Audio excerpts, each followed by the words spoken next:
स्वागत है। ब्रेक के बाद आप देख रहे हैं डीडी न्यूज पर। इस वक्त अब बात करेंगे बंगाल की, पश्चिम बंगाल की, जहां पर की पूर्व मुख्यमंत्री ममता बनर्जी आखिरकार हाईकोर्ट पहुंच गई। ममता बनर्जी पहुंची कोर्ट और जनता की अदालत में पहले ही टीएमसी को नकारा जा चुका है। टीएमसी के किसी भी दलील को लोगों ने तो इनकार कर दिया था जनता की अदालत में, तो पश्चिम बंगाल की जनता ने ममता बनर्जी के शासन को नकार कर बीजेपी पर भरोसा व्यक्त किया है। बहुत बड़ी बहुमत भी दी है, लेकिन ममता बनर्जी यह जनादेश आज भी मानने को तैयार नहीं है। और इतना ही नहीं, जो उनके जीते हुए 80 विधायक, उनमें से 65 विधायकों ने उनका साथ छोड़ दिया और अलग गुट भी बना लिया है। लेकिन ममता बनर्जी खुद की हार को ऐसा लग रहा है पचा नहीं पा रही हैं। ममता बनर्जी ने भवानीपुर में अपने घर में हार को मानने से इनकार कर दिया है। टीएमसी सुप्रीमो ममता बनर्जी ने चुनाव नतीजों को चुनौती देने के लिए अब कलकत्ता हाईकोर्ट का रुख किया है। ममता बनर्जी ने हाईकोर्ट से चुनाव परिणाम की वैधता की जांच करने की मांग की है। खुद पूर्व मुख्यमंत्री ममता बनर्जी याचिका दाखिल करने के लिए हाईकोर्ट पहुंची। उन्होंने याचिका में कहा है कि चुनाव दरअसल गलत तरीके से हुआ। 12 राउंड की काउंटिंग के बाद इलेक्शन एजेंट और मुझे पीटा गया और बाहर कर दिया गया।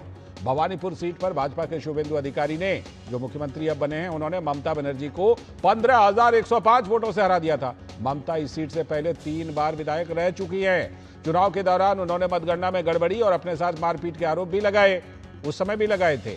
ममता बनर्जी की पैरवी में उतरे सांसद कल्याण बनर्जी तत्कालीन चुनाव अधिकारी मनोज अग्रवाल पर आरोप लगा रहे हैं। 4 मई को घोषित नतीजे में शुभेंदु अधिकारी ने भवानीपुर में ममता को 15,105 वोटों के अंतर से हराया था। तृणमूल नेता ममता बनर्जी को 58,812 वोट मिले, जो 42.19% वोट शेयर था, जबकि शुभेंदु अधिकारी को 73,917 वोट मिले, जो कुल वोटों का 53.02% था।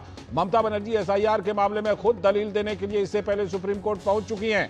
फिर 14 मई को तृणमूल की चुनावी हार के बाद पहली बार कलकत्ता हाईकोर्ट में चुनाव के बाद हुई हिंसा से जुड़ी एक जनहित याचिका पर बहस करने के लिए पहुंची थी। अब खुद के मामले में भी हाईकोर्ट पहुंचकर बीजेपी की जीत को बेमानी साबित करना चाह रही हैं ममता बनर्जी। तो इस पर टीएमसी के नेता और जो केस लड़ते भी हैं टीएमसी की तरफ से, कल्याण बनर्जी ने बताया कि ममता बनर्जी ने कलकत्ता हाईकोर्ट में शुभेंदु अधिकारी और निर्वाचन आयोग के खिलाफ आरोप लगाए हैं। ভবানীপুর বিধানসভা কেন্দ্রে ইলেকশনটাকে চ্যালেঞ্জ করার জন্য এসেছিলেন। Mamata Banerjee came today in Calcutta high court to affirm the election petition which has been filed by her challenging the election of Shri Shubhendu Adhikari because the election has been done improperly. Who was the chief election officer? Immediately after election, he has been made chief secretary. There are so many allegations against them. वहीं भाजपा नेता और पश्चिम बंगाल सरकार में मंत्री भी हैं दिलीप घोष। उनका कहना है कि ममता बनर्जी को अब भी अपनी हार का भरोसा नहीं हो पाया है। संकट में आती है तो कोर्ट में जाती है, लेकिन कोर्ट का जजमेंट नहीं मानती। इनकी ये अभ्यास है, इनकी ये प्रैक्टिस है। आज तो सब कुछ चला गया, पार्टी भी चला गया है, पार्टी का कार्यालय भी चला गया है। जो हार चुके हैं 15,000 से ज़्यादा वोटों से, वहाँ जाके अपील कर रहे हैं कि वहाँ रिकाउंटिंग हो, पोलिंग हो। तो ये भी इनको लग रहा है कि हम अभी भी चुनाव लड़ रहे हैं, हम हारे नहीं हैं। ऐसे में 5 साल बीत जाएंगे। हमारे सलाहकार संपादक विनोद मिश्र जी जुड़े हुए। विनोद जी, ममता बनर्जी आखिर क्या हासिल करना चाहती है ये चुनौती देकर के? मैं अभी कल्याण बनर्जी का सुन रहा था कि वो सीधे सीधे जो मनोज अग्रवाल पे, उस समय के जो चुनाव अधिकारी थे, उस पर आरोप लगा रहे थे। तो क्या ममता बनर्जी 2021 में नंदीग्राम नहीं हारी थी, लेकिन वो चीफ मिनिस्टर बन गई, तो फिर वो जनादेश सही था।